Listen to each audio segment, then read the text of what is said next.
Alliances turn to ban.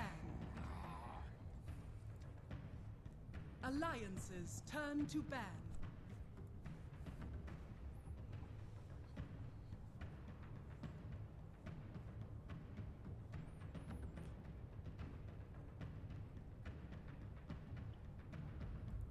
Ten seconds remaining. 5 seconds remaining. Reserve time.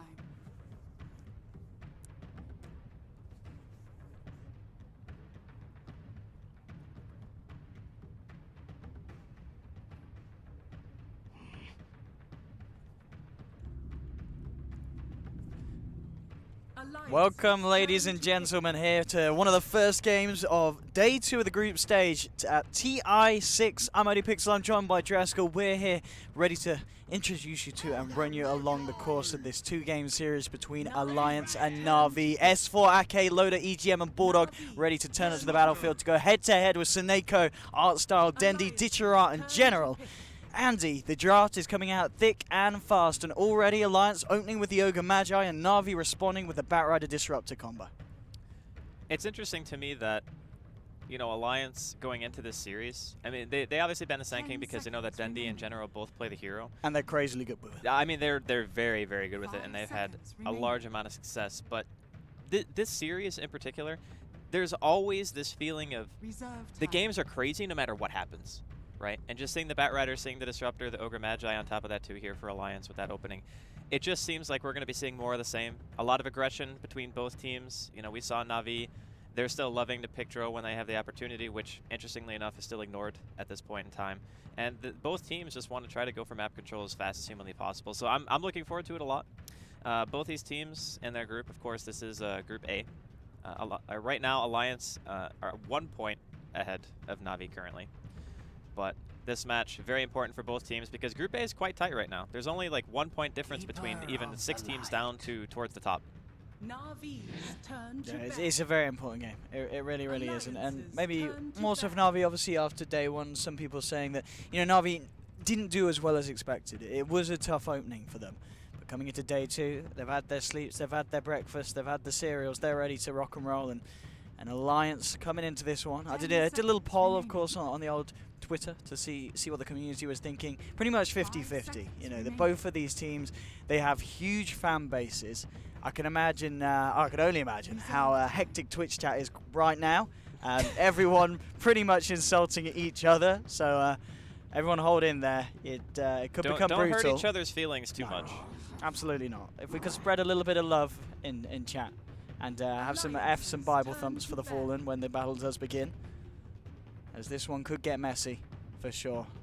And Alliance, I mean, again, these teams just know each other so well and going for these very, very specific bans. Alliance taking out the Chen.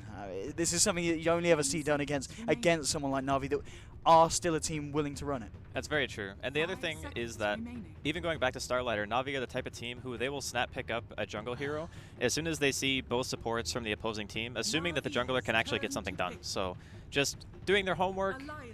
Very good bans coming out here from Alliance. They also take out the Dro. We know that Na'Vi have gravitated towards that in the past, and just seeing the Juggernaut could still be mid, obviously. We've seen Dendi play it a couple of times.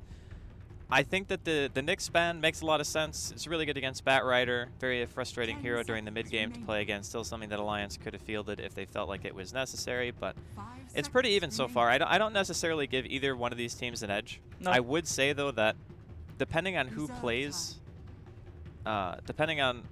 or actually not who plays, but where the bat goes in this matchup, I think is going to be important, because normally General plays it, right? Like, we've seen Dendi bat a few times, but I'm more leaning towards it being him playing on the Juggernaut.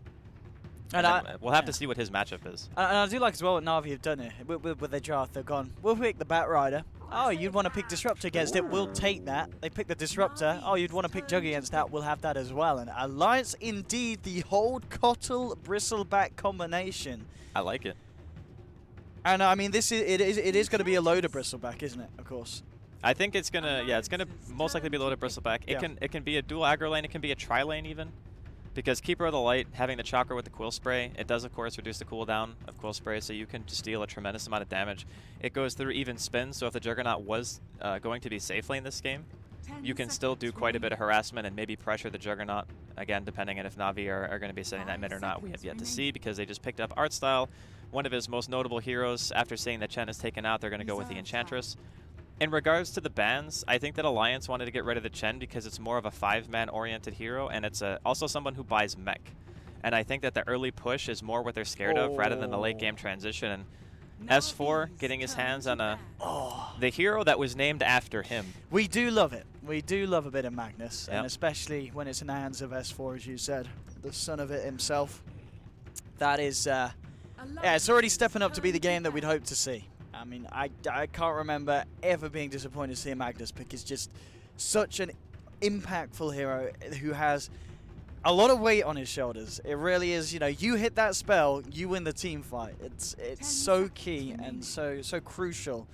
But obviously a hero that S4 is very, very confident on, and Alliance are going to be able to rely on to make those big plays. And also, of course, Empower. It's always going to be nice for heroes like Bristleback, anyone that's going to be in the face of anyone punching away, to get that extra damage out. And is this the Ember pick? Oh, did they go for it? No, that's Lifestealer. Okay. So I mean, it's still good against Ench. So it is going to be, what, the Bulldog Bristle? Yeah, it's going to probably be some dual offlane. Yeah. We're kind of expecting something like that. It's still a little bit scary because they don't have a good support against Enchantress. Like, there's no Witch Doctor, there's no Crystal Maiden or anything like that to stop the creeps from being a nuisance. So I'm kind of curious as to what art style is going to be able to accomplish in the laning phase. I think this game is very heavily dependent on him, as it often is when you see a jungler. You see the hero and you say, okay, what can I get accomplished in the first 5-10 minutes? What lanes can I pressure? What lanes can I kill? Pressuring S4 is going to be tough because Skewer is more or less going to get you away from any gank that doesn't involve 2 or 3 heroes. Like, you're going to want the Disruptor and the Enchantress both to ensure that you kill S4. And I guess you could say the same about even taking down a Bristleback or a Lifestealer. So Alliance's lanes are really solid. I think the art style might have a bit of a harder time actually getting kills, but he should still be able to pressure. Final pick down for Na'Vi. It is indeed what... I mean, as I said, with the Batrider, they've got loads of ways they can switch it around. As you mentioned, of course, Juggernaut can be played by Dendi. They think it's mid-Jug because they banned Huskar. I mean, obviously Huskar can still go mid, but I think it's more likely they would have been scared about playing against the Huskar in the safe lane, because right now Alliance's game plan to me is put a hero with Bulldog to try to get as much as you can out of the off lane, and Huskar would just completely crush that dual lane, and you don't want to have to deal with that. Taking their time here, Na'Vi. How are they going to round this one up? What's going to be there? A special finisher to deal with. You know, normally I would Alliance. say Lycan, but it's really annoying to play Lycan against Mag and Keeper. So it is not an easy choice. Maybe a ranged hero, maybe like a Clinks, perhaps? Because they need something that's also going to be able to sustain in lane. Assuming that Alliance are going to be doing some kind of aggressive lane. They're holding on to it here. They're not in any rush, Na'Vi. I suppose there's always the chance that they pick a hero for Dendi instead and just put the Jug in the safe lane. It's well, it's not a terrible choice. There is that. They can always switch it around and say, okay, maybe the Jug plus Disruptor and Ench is enough to kill. And if we can get a kill on the lane, we can still win it. There's also that option. And that's why Dota's such a great game right now, Owen. Because you really just don't know until you see it. Here we go. Na'Vi, it's going to be the Dendi they are going to Invoker. swap it up. They're going to put indeed the safe lane Jug, get that bat on the off lane for General. Alrighty, an Alliance with this Lifestealer Magnus combination. The Bulldog Bristle going to be pairing up with Kotl. Okay, he's going to be backing him up and causing havoc potentially in that bottom lane against the Ditcherard Jug. This is really quite something. I mean, now that we've seen the drafts rounded up, do you have a side that you'd favor down to the hero picks? The picks, I don't really favor either team. Obviously, Na'Vi are going to be pressured in the early game to make stuff happen. Like, Jug is great in the laning phase with Spin. Artstyle is going to have to make some decent rotations, and General's blink timing is also going to be crucial for their success. Alliance just have a great late game transition. Like, Empowered Lifestealer, Empowered Bristleback, their laning phase is really powerful. Durable heroes, ability to farm as well. They have good wave clear. It's just very well-rounded. So for me, Na'Vi are the aggressors here, and Alliance are just trying to make sure that their lanes don't get crushed and they can make it to that mid-late game. As we get ourselves in, I gotta do this nice and quickly. We'll go for Prepare for battle. not to two. So we're going kills. It's gonna be not too messy. First blood will happen very early on. Come on, it's Na'Vi versus Alliance, ladies and gentlemen. Roshan kills. We're gonna go with 3. Let's do it, ladies and gentlemen. Na'Vi versus Alliance, game 1 now underway. Let's get ourselves in and familiarise with the teams and their picks, so you get ready to root along for your favourite side and favourite player at home. On the side of Na'Vi, we're going to be having General on the off-lane bat. Mid lane, Dendi on his signature Invoker, and down on the safe lane, Sineko supporting on Disruptor. Artstyle roaming around the map on his Enchantress, and of course Ditcherar playing the safe lane Juggernaut. Over on the side of Alliance, S4 on his Magnus Bulldog, bringing it in with the Bristleback. EGM going to be clobbering some Na'Vi with the Ogre Magi. And let's not forget Ake over on his Kotl. And last but not least, Loader. The Loader Lifestealer. Something that in the past memes have been made of. But recently, you know, Lifestealer is an incredibly relevant hero, and Loader, he's a bit of a master on it. It's something that he's played for God knows how long. Back when Lifesteal used to be OP and Open Wounds had like a 600 or 700 cast range at level 1. That's back when I started seeing him play that hero, and that was years ago. So as you mentioned, something that is definitely within his realm of heroes. But looking at the lanes, kind of what we were expecting, it is going to be the duel off. They're going to send Ake down here with Bulldog, and it's not an easy lane to play against, even as a Juggernaut. You're going to have to get a really early stick, need to be concerned all the time about eating blasts and quill sprays just to overall harass. Looks like we're having a couple more headset issues. We had one of them the other day too, but more often than not, we've been pretty fortunate not to have too many technical issues arise. So yeah, which is impressive as well, because we've got, what, 4 games going on? Yeah. Everything. There's 8. Everything is happening here. There's 8 team rooms. Yeah. Obviously 2 for each match, and then we've had very limited issues, so we've been relatively fortunate. Yeah, and of course worth noting as well, a lot of crazy games going on this morning. Ladies and gentlemen, if you want to know what else is at your availability today, not that you want to go anywhere else, this is Na'Vi Alliance. We know you're going to stick right here, but just in case you want to open up another window, you got OG Wings going on, TNC versus LGD, and what's the 4th game, Andy? I don't it's actually... EG versus Syndrome. Yeah. That's it. EG versus EG Escape Gaming is the other option.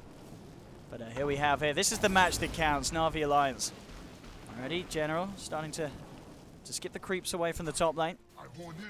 Bring them out away from EGM and Loader. He's like, I'll take these creeps around. He's just looking to balance the creep wave out, making sure that he's not going to do it underneath the tower. Mid lane, Dendi versus S4. Invoker versus the Magnus matchup. How do we expect to see this one go down? I mean, eventually S4 is going to get a handful of levels. He'll be able to shockwave spam. You can see he's already skilled the level 1 in power, so he's going to have that bonus damage. It's not a matchup that the Invoker just straight up crushes, but he will stay ahead. Of course, last but not least, this bottom lane. As you said, this potentially very potent combination of the Bristleback and the Keeper of the Light. I mean, how much issue is this going to cause for Ditcherar? Or do you expect to see the Jug still being able to farm relatively well with the backup of Sineko's Disruptor? He should be able to get some farms still. It's not an ideal lane, and you can see, like, Bulldog's even trying to zone them away from the side shot because he knows that Ditcherar wants to buy a stick. In this lane against Bristle, like, he's positioning himself so aggressively to prevent them from getting to that shot, make him use the courier, take it away from the mid player, just any sort of advantage you can get. But in overall lane, I don't think that Ditcherar will ever die, but he might be pressured in his farm. And is there a way that you kind of tailor your build to this aggression if you're the Jug? Do we see earlier points being maxed out on the healing ward? Yeah, he'll probably have to get ward. Yeah. But he did make it to the side shop. Artstyle came down here and bullied him out of lane, so now they're going to have their magic sticks available. And that's more or less the thing that hurts Bristleback the most, because he might be able to do a bit of damage. And speaking of damage, General, in this top lane. EGM and Loader trying to go for a hit, General. He gets himself off the map, and now moving back in potentially. There's a fair few stacks up on the members of Alliance, EGM and Loader. But General indeed himself a little bit too low to play around too much.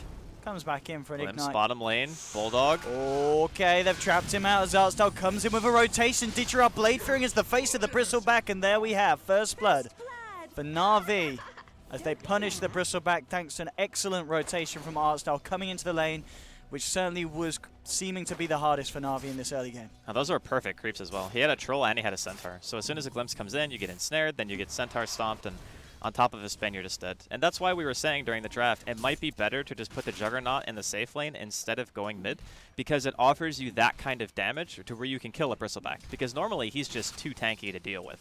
But now, with the addition of having that spin damage in the early game, you can just go for him no problem. Of course, losing lives on this bottom lane is something that Alliance don't want to be doing. 11 for 1 on Bulldog compared to the 8 for 4. He's still got the edge over Ditchera, but can't afford to be giving kills across to the carry of Na'Vi. General, he's backed away from the top lane. Level 2 now. As he'll just clear out some of the stacks in the jungle. Play it a little bit safer. As we already saw, it's can be a little bit risky for him up on that top lane if EGM and Loader decide to make a move in on the Batrider. And Artstyle, he's ready to keep the ball rolling. He's looking for another bit of action. Smoked up with the Centaur and the Troll Summoner. Looking to wrap around mid lane, see if he gets round from the high ground behind S4. S4 rather far down the lane at the moment. They're going to try to force a skewer out of S4, but the problem is the timing is not so good because the rune's spawning. So instead of S4 like taking damage from Dendi like a cold snap or whatever and forcing a skewer, he just walks to the rune. So maybe a bit of a poorly timed rotation there, but they will be able to at least get some damage. Artstyle will go on EGM. Cold Snap's already been used on S4. There'll be a glimpse back onto S4, but he skewers out. Now, with General's presence as well, they should be able to find the EGM kill, using the Firefly to run him down. Na'Vi find themselves a second. So don't get the kill on S4, but they do still get a kill nonetheless. Na'Vi, at this point in the game, just making a lot happen. And Artstyle, of course, as expected, doing his wonders and making the magic happen on the Enchantress. Yeah, he's got the 100% kill contribution, but that's what you're looking for. At some point in the game, he like takes his foot off the gas and he decides to go back for either the Dragonlance or the Midas and starts to farm a bit more. And Na'Vi kind of love that early game aggression into, okay, we have map control, now we're going to farm a bit and make sure that his Enchantress can still carry us in the late game just by sheer damage output. So it's typical Na'Vi things. And Na'Vi do need to continue to make this happen, because if you do look at the two carries, Ditchera versus Loader, it's not close at all. Okay. There we go, Na'Vi. They've found themselves another freebie indeed, as Ake caught out on the entrance to the jungle. Top lane Loader going in onto General. Got the Firefly, so he should be able to play around this. But yeah, looking at Loader, get 36 for 8 compared to Ditchera's 20 for 4. Obviously, because of the pressure the Alliance have been applying to this Juggernaut, it is allowing Loader to get far ahead in terms of farm bottom. There's a glimpse onto Bulldog. Seneko and Ditchera moving in. Artstyle's coming across as well. Does have a trap. Bulldog will try and buy himself some time. Duking it down in the jungle, but Dendi's Sunstrike is there, and Dendi will get himself the kill. I'm actually surprised Bulldog wasn't carrying a TP there. Like, he bought one before he died. Oh, EGM. This is not your half of the map, sir. He is in there. And he is out of there just as quickly. Na'Vi dealing with the Ogre. Okay, I'm super confused as to why he was there. I mean, maybe he wanted to try to snipe the courier, but it's a flying courier. It's like 6 minutes in. I don't know what's going on here for Alliance in the early game, but I mean, at the very least, they're farming well on their cores, right? Yeah, they really are. I mean, that is the saving grace at the moment for them. You look at the difference between S4 and Dendi, and then you look at the difference as well between Ditchera and Loader, and it certainly is there. You can always look to the Empower during the mid-game to keep Loader relevant. Obviously, he's going to have an Infest target in S4. You get the RP. You get a couple of nice kills. Lifestealer is obviously pretty good against Enchantress. They counter each other in some regards. But if you can get on the Ench as a Lifestealer, you can just shred her no problem. Talking about the Ench as well, 6 minutes in, he's going Midas, for the straight naked Midas. Well, he's had a really good early game, so there's no reason not to. Yeah. You know that Alliance's high ground's not necessarily going to be super easy to break because they have really good wave clear, and they have the mag, obviously, with the RP to worry about. So it's not a bad choice to just go for the Midas, get your levels up really early, get some health, and get another item on top of that, like obviously the Dragonlance and Trills. Oh, and Ake being controlled by Seneko. A Thunder Strike and a glimpse into a Blade Fury would be more than enough to bring down the man on his pony. And top lane, General. Let's see if Alliance can get themselves on the board. Oh, 3 HP. Yeah, they've got it. The burn damage from EGM's Ignite will be enough, so Alliance able to claim a kill. But again, it's still 6 for 1 for Na'Vi, as they're certainly shedding more blood from the Swedes than the Swedes are able to from themselves. Just going to have to rely on the Blink Dagger from the mag. I mean, fortunately, S4, he's doing extremely well in his lane. He's even out-CSing Dendi A lot of that, of course, due to the fact that Dendi was walking around a bit trying to get a couple of kills. And he is actually 3-0 right now, so that more than makes up for the CS differential between these two. And there's the under 8-minute Midas for him as well. So double Midas now for Na'Vi. S4 is still getting closer and closer to that Blink Dagger. Once it's out, I think that they probably just go straight away. Like, they need to make something happen. Absolutely very close. Close indeed. I mean, with that Blink Dagger as well, does he then need to bring Loader with him? Or do you think they'll leave Loader in this lane to continue to farm? I think you definitely need to bring a Lifestealer. Because he's the easiest hero to combo with your spells, right? I mean, sure, you can blink in and do the turn RP and skewer back, which is one of the hallmarks of a good mag player, but you really do need the damage at this point. That's what they're lacking. Because Bristleback does damage over time, and Ogre does damage over time because he's only skilling Ignite. And lining up a Coddle Blast is going to be relatively difficult, so your best person to bring with is usually the Lifestealer. At the same time, of course, as well, when this Blink Dagger is going to be there for S4, I mean, you just look at some of the supports of Na'Vi like Seneko. Probably about the same time, he will have the Static Storm online, so Na'Vi will have the tools to react to a jump in from S4. And Seneko, of course, so far, he's been absolutely on top of his game. 1-0-4 involved in 5 of the 6 kills. They've got to be aware of the presence of the Disruptor, because he'll be very, very quick to react to a jump in. Yeah, absolutely. And he's one of those guys who just always seems to be in the right place at the right time. Like when he played Io at Starladder, and you were just like, this guy's everywhere. No matter what support he's playing, it's that similar feeling. So kind of in the same boat as you, thinking that his Static Storm placement's probably going to be on point. But again, Alliance, they're holding on. They're leading in terms of overall CS. And they have that Wombo combo, you know, that X factor where it's like at any stage in the game, we get one good RP, one good skewer, and we can just blow up Navi's lineup. That's just what they offer with their heroes. So still waiting to see what S4 is able to do with his Blink Dagger. Mid lane, AGM, he's been caught out by Seneko. He's found himself another catch. Oh, S4 though, reacting with a 2-man RP into the tower. Oh, the blast from the Illuminate takes one down. They'll take a second as Loader turns up. And that is exactly what Na'Vi have to be careful about. That RP was so close to not hitting either hero. I swear, if you watch the replay, that thing was like 10 range away from missing, but he got them both. That is absolutely ridiculous, just understanding the limits of RP so well. I mean, there's a reason why the hero is actually named after him. Absolutely. Absolutely perfect stuff there for Alliance. So they are finding kills in return, and still, just look at Loader. He's 80 CS at 10 minutes in. Dude, he's owning. See how that translates into net worth, and indeed it does put him comfortably at the top. You know, no amount of kills from Na'Vi are going to be able to push them up ahead of the Lifestealer at the moment. Na'Vi will continue to look to make action happen. General yet to finish off his own Blink Dagger. He's very close to it, so really can't afford to lose his life. Got eyes onto Bulldog. They'll glimpse him back into the lasso. Arstal pummeling in with the impetus of the pure damage and wealth of the Sunstrike is going to be enough. It looked like there was a chance for the Ancients to get a deny on him. That isn't the case. Na'Vi do get the kill. Arstal playing around with EGM at the same time. Bottom, Ditcheras looking to take a tier 1. So no more blood will be shed, but a tier 1 will fall. And Ake, he did get the deny. That's actually kind of crazy that he gets a deny with 66 damage. Like, Ditcherai hits for, what, 110? He hits for, like, half that. Still gets a deny. What a player. But the early games so far, favoring Na'Vi a bit, but we also talked about this. They're the ones who need to be making stuff happen. They need to be the ones going around, okay, we're getting kills with Sunstrike. Art style is very active. You know, the Bat Rider is using his lasso. He's also 50 gold away from his own Blink Dagger. Yeah. So at that point, you're going to start looking to Na'Vi and say, okay, now the aggression is going to get kicked up a notch. See Ditchera hiding behind this tree with the Omni Slash. Oh, he's a sneaky juggernaut. Sitting behind the tree. Ake did not expect that. I mean, the thing that's really annoying about those kind of ganks is he actually had a ward. Like, the ward sees everything except that one tiny spot. And Ditcheraw's just, like, waiting in the sidelines, just ready to go. Oh, dear.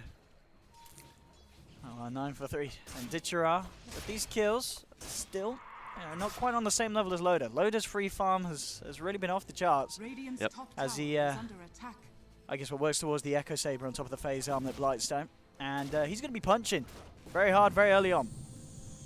on this lifestealer when he starts to turn up the fight. And Bulldog has been able to clear a significant amount of Ancients as well.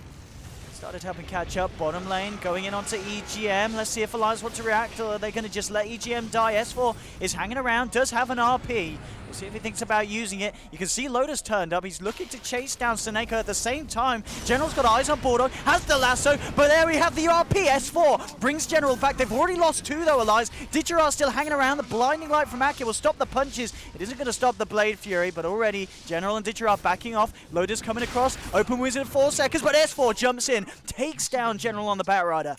So they will find a kill in return. Actually going to be a TP out just in time by looks of it from Seneko as Loda came back across to him. There's still Na'Vi taking the trade 2 for 1. Loda turning up, but just really couldn't kind of get the lockdown onto anyone there in that fight. It's just a very chaotic area to fight in. When they started off, they drop a Static Storm onto EGM. He's kind of stuck and just dies. And at that point, they're really looking to get any remnants of Na'Vi that are still in the area. And I think what happened was Loda spent a lot of time chasing Seneko, but they have a ward on that high ground, so he knew exactly how much Loda was committing and was able to just stick around, get an extra glimpse off, prevent himself from dying, and still manage to TP away. So in reality, Na'Vi is a bit of an outplay. Glimpse. Again, these glimpses from Seneko. This time the Flame Break's going to knock him a bit too far, so. They can't chase him down, but Seneko has been each and every time. Well, they're playing very well around their vision. So they're fighting around that area with the Ancients, but they have a ward. They got that glimpse. They had a ward up on the high ground as well. And that's the kind of synergy that you get when you have a Disruptor and a Batrider. The heroes just complement each other so well in regards to the vision that you get. It allows you to use your glimpse and get your lassos much more effectively. Top lane, Dendi, a man that hasn't been present in these team fights. He's just using the space to put the pressure on, takes himself a tower. He's catching up to the net worth of Loda, as we can see, just only a few hundred behind. Bottom lane Alliance will look for a trade, putting the pressure on the tier 1 bottom. Then he's going to continue to move across the top lane. Ake will come across to start clearing out the waves and slowing down this push. Loda gets himself the tower. 2k gold on top of the Ogre Club, so his next item will all be but done, and he can start working even further into his build. I wonder if he's not actually planning on making Echo, because he has the money so for much it. money, yeah. I wonder if he's going to go SNY instead. I mean, SNY is very good this game because the heroes on Na'Vi don't have any natural escape. So you can just run at them. Yeah, and I know that in the past, yeah, he does like his SNY. He really does. So let's see if Alliance can stop this. I mean, Na'Vi, it's not going to happen. Na'Vi just take themselves a free tier 2. Alliance are coming across as a 5-man. Ults at the ready. See if they can actually catch any of Na'Vi, as Na'Vi already start to retreat. They just lost 2 towers and only traded it for 1. Not really the best movement so far from Alliance. Maybe they were just thinking that Na'Vi might react to them instead. Loda. He should be fine. I mean, it's really hard to kill this hero. It is. Na'Vi, they are smoked up, hanging around. See if they can catch any stragglers from Alliance that come out alone. But Alliance keeping together as a team. And Na'Vi realizing that they're back up. They're still a tier 1 to take mid. So they'll focus their attentions towards that. I mean, the important thing to note here for Na'Vi is they're still not feeling super comfortable in their position. Again, 1 good RP can still turn the game. So they're looking to just try to establish as much map control as they can to prevent that Wombo combo from ever happening. Because if it does, you're losing pretty much every hero that's caught in that RP. Alliance moving across. General. He's on the front lines at the moment. Loda will get himself nice and deep inside S4. Smoked up. It's where everyone wants to be on. Absolutely, especially when he's playing his Magnus. They're going to go for the wraparound. See what they can find in the jungle of Na'Vi. At the moment, I mean, Ditcherar is alone, and they're actually going to make a movement towards him. This could be a good pick, and no messing around. RP into the Loda Wombo. Alliance quickly dispersed of the Juggernaut. That wasn't even with Empower. Like, that was just a regular RP. And EGM gives it the old clap and TP as Na'Vi try and beat down in the mid lane. Nothing to stop it. So Na'Vi unable to find the kill in return. Indeed, Alliance with a big, big pick-off. Yeah, this is the one thing that a lot of people forget about playing against the Mag is the carry that you're playing with just gets a free Battle Fury. And honestly, it's more cleave than a Battle Fury once you get the Empower to levels 3 and 4. So over time, like Loda, even if he's spending a little bit of time infested into S4, he's still going to be out farming. S4, talking about the man, has hung around in Na'Vi's jungle, and General and Snake have caught him out. Oh, S4 forces himself dodging the Sunstrike. He's going to be on the retreat now. It's going to be a question whether he can get away. He skewers out, but the glimpse back is there. S4 controlled up and taken down. The same time, though, mid lane Alliance utilizing this time to go in hard. They've found Dendy. They'll also find Artstyle. So S4, the end of the day, it was all just but a bit of a bait. An Alliance with the favorable trade and a tier 1 down in the mid lane as well. And this is why you watch the El Clasico, right? The Na'Vi Alliance games, because they're always back and forth. It doesn't matter like what iteration of the team it is, it's always a close game. And this is no exception, so enjoying it so far. As for with the favorable trade, like you mentioned, he didn't even have RP regardless, so it's not like he was going to be able to contribute anything to a team fight in the next couple of seconds. And now Alliance, eyes set on Roshan. Just going to lube it up a little bit. They do have Bristleback, so it should die relatively fast.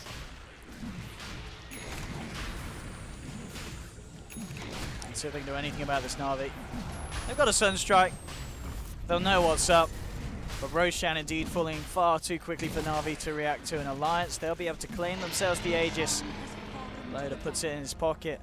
They'll smoke up and make a move towards mid. Can they get a kind of catch? RP is there, S4. Let's see if he finds the opening that he needs. He's been multicasted. Oh, up on the high ground, Seneko, come down with me, Sonny Jim. EGM's we're with the 1-2 bongos. Seneko, they'll try and glimpse back one, but he can't glimpse back the whole team. Alliance striking back hard as they pressure down the mid lane.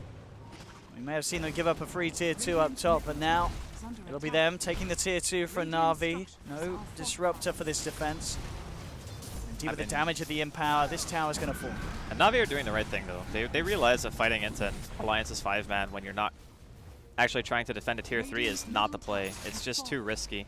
You need better positioning. The 4-staff's now done on General, so he can now get a hero and actually pull it inside of the base instead of having to worry about how he's going to escape after he blinks in initially. Because before, S4 was like, all right, I'm going to RP you instead under the tower so you can't run out. But that 4-staff is going to have huge implications for how aggressive Na'Vi can play and their ability to find picks. But I was going to mention Na'Vi's draft. They are trying to split push it up a bit, but Ditchira's farm, like even though his CS isn't really that far behind what Loda has, just the difference that it makes by having this map control and getting the team fights, getting the Roshan. He's got like almost a full item in progression over the Juggernaut at this point in the game. So it's looking kind of scary. Na'Vi adopting the split push game. There is still, I guess it's only really one initiation hero on Alliance, and that's S4. So they can probably split up the map for a while, buy some time, get Ditchira, you know, his Yasha finished if he wants to go for the Manta Diffusal or if he wants to go for the Blink. But they need some items.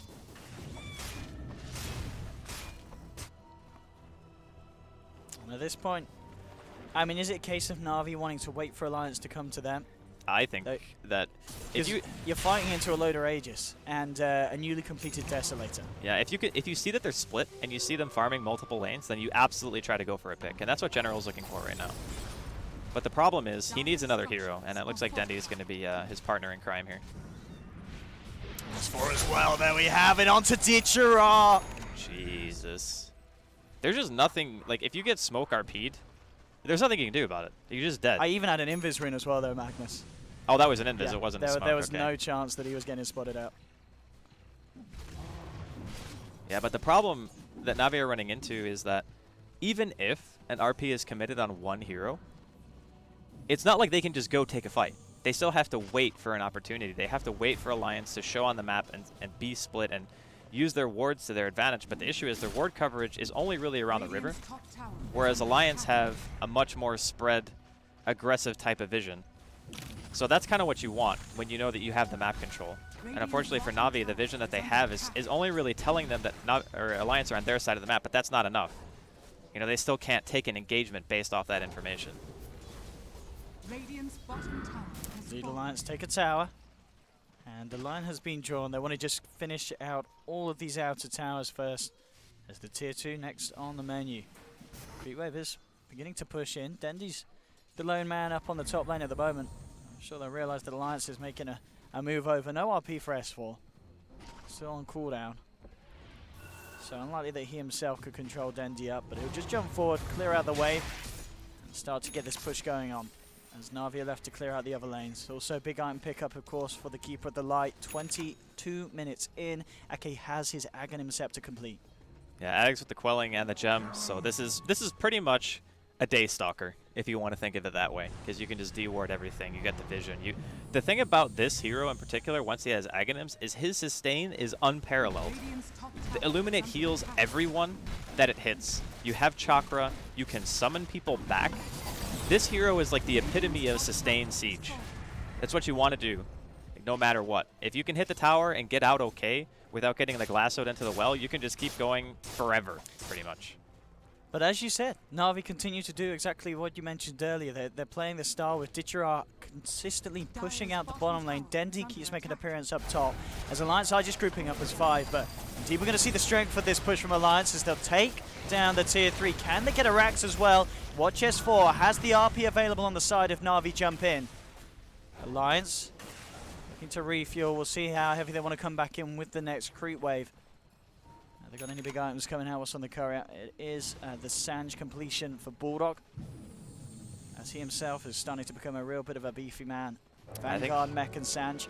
I want to say he's going for Halberd for the Ench, because there is a Dragon Lance and a Force Staff on art style. So this is the point where Navi's lineup actually starts to become a tiny bit more scary, because you know, you have that bonus attack range with Impetus, you're chunking the Lifestealer, Magic Immunity doesn't help versus the damage that he deals. So they need an item that's going to stop art style from just straight up hitting at all. We are going to see a smoke here. It was not scouted by the wards. I'll see what kind of jump they can get, Na'Vi. They want S4. He is like the best target to go on, like bar none. But look at the movement from Alliance immediately, keeping themselves out of harm's way. They head to the south, Loda's alone up top, but already he's brought over as well. So Alliance, they're back grouped up as 5, and Na'Vi, it's going to be very hard for them to get the jump in that they need. Dendi leading the way at the moment, but Alliance, they will be ready to react. And Na'Vi, realizing that they can't find that opening, they'll just have to back up and push the waves out as Alliance are able to avoid the gank.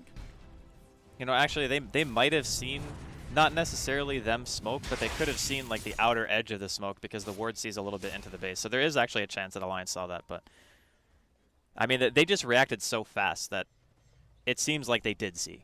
You know what I mean? Like normally in like 10, 15 seconds, maybe you don't see them for a while and they're like, ah, maybe they smoked, let's back up. They were just like, nope, we're back. So there is the possibility that that second ward top did spot it, but Alliance still feeling in a fairly dominant position at this point, and he's actually not going Halberd. He's just going to finish the SMY. Interesting.